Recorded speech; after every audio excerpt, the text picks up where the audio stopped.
know, something must be wrong when almost every single song has sex as its basis. When rap stars get famous after making lyrics that are shameless. When a woman is expected to sleep with a man who doesn't even know what her name is. And when artists are paid to degrade the very women that have made them. To the point they are nothing more than pieces of plastic that we can dispose of once they are no longer attractive. It's sickening and sadistic that this world's become so misogynistic. And you can call me unrealistic, but just listen to the statistics. 7 in 10 men view porn, while over 75 million are addicted. 68 million requests a day for pornographic pictures, making 1 in 4 searches sexually related. It's like nobody even knew she existed until she got naked, degraded and abused over and over again just to gain millions of views. It's a shame we've subdued to a definition of beauty which is so misconstrued, as we judge each other's looks off of Facebook likes, Instagram pictures to filter off what we really look like. See, we are so obsessed with our outside, we have slowly lost sight of who we really are in real life.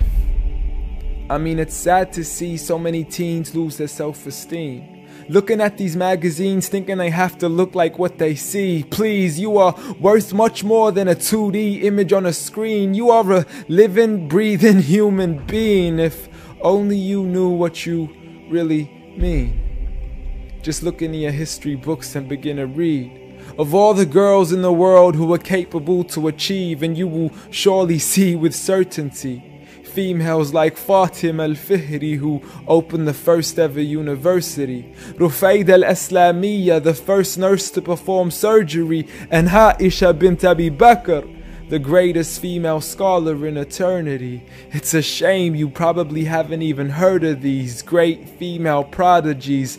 Honestly, we don't need to give up our modesty in order to be successful.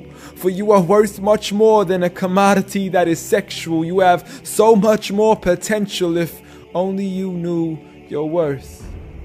You could be like the greatest of all women to have walked this earth, like Mary, the mother of Jesus, chosen by Allah to be an example for the believers, a woman who stood strong even when she was abused, falsely accused and ridiculed for things she'd never ever do, so it didn't really matter when there was nobody else beside her, for she knew that God was Ar-Razzaq and her ultimate provider, and she had a trust in Him alone. Just like Asiya, the wife of Fir'aun, a woman who was brave and courageous, stood up for what was right and didn't let anybody change this. A woman who was fearless and laughed in the face of death, for she gave up the riches of this life for a palace in the next.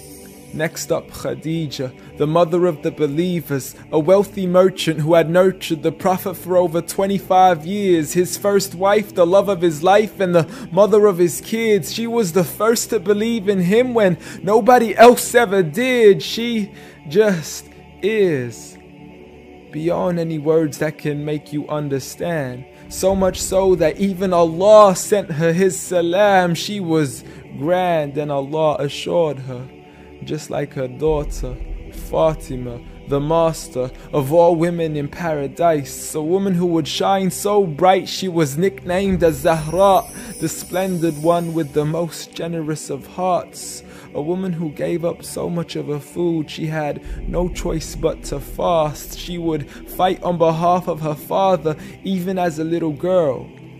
And such are the examples of the greatest woman in the entire world. And it had nothing to do with how they looked, but for who they truly were. So ignore the standard of success defined by society, when God has said that the best of mankind are those who have piety, regardless of your shape, your color, or your race. For God does not look at your bodies, nor does He look at your face. Rather, He looks towards your heart and checks your faith.